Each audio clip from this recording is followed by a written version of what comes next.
18 দফার দাবি আমরা নিয়ে আজকে ডেপুটেশন জমা করলাম এবং এলাকার বিভিন্ন জনস্বার্থমূলক সমস্যার সমাধান ও উন্নয়নের দাবিতে বেলপুকুর গ্রাম পঞ্চায়েতে 18 দফার দাবি সম্বলিত ডেপুটেশন জমা দিল ইন্ডিয়ান সেকুলার ফ্রন্ট। দলের স্থানীয় নেতৃত্ব ও কর্মী সমর্থকদের উপস্থিতিতে এই কর্মসূচি অনুষ্ঠিত হয়।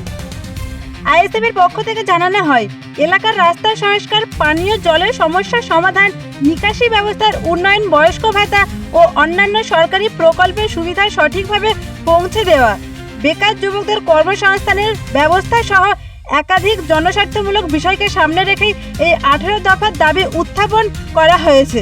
এই ডেপুটেশনে উপস্থিত ছিলেন আইএসএফ বেলপুকুর অঞ্চল কমিটির কনভিনার জুলফিকার মোল্লা, আইএসএফ কুলপি বিধানসভা কমিটির সদস্য শৈলেশ নাইয়া, বেলপুকুর অঞ্চল কমিটির সদস্য সাবির হোসেন গাজী, আরাবিল্লা গাজী, নূর মোহাম্মদ জমাদার সহ একাধিক বিশিষ্ট ব্যক্তিবর্গ।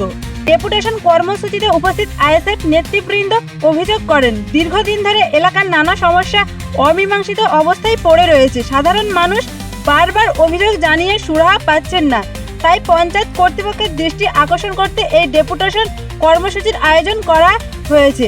পঞ্চায়েত কার্যালয়ের সামনে কিছুক্ষণ বিক্ষোভ প্রদর্শনের পর প্রতিনিধি দল পঞ্চায়েত প্রধানের কাছে স্মারকলিপি জমা দেয়।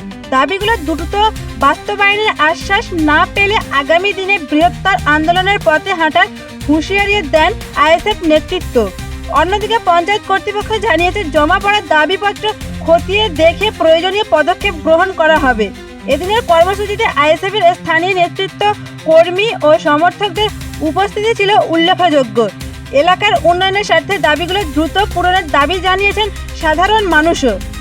অঞ্চল আইএসএফ কমিটির পক্ষ থেকে 18 দফার দাবি আমরা নিয়ে আজকে ডেপুটেশন জমা করলাম এবং প্রধান সাহেবা সহ একাধিক পঞ্চায়েত স্টাফ তারা গ্রহণ করেছেন এবং যথাযথ আমাদেরকে সাহায্য করে বলে তারা আশ্বাস দিয়েছে। এবং যে দাবিগুলো মেন সেটা হচ্ছে গ্রাম উন্নয়নের যে সমস্ত রিপেয়ারিং কাজ হয়েছে তার হিসাব চাওয়া হয়েছে এবং রাঙাফড়া থেকে গাজীরমহল হাই স্কুলে ছাত্রছাত্রীদের যাওয়ার জন্য নিরাপত্তা ব্যবস্থা করতে হবে। এটা মেন দাবি, কেন ওই রাস্তাটা মানে এমনটা জায়গা সেখানে নিরাপত্তাহীন ভুগছে ছাত্রছাত্রীরা।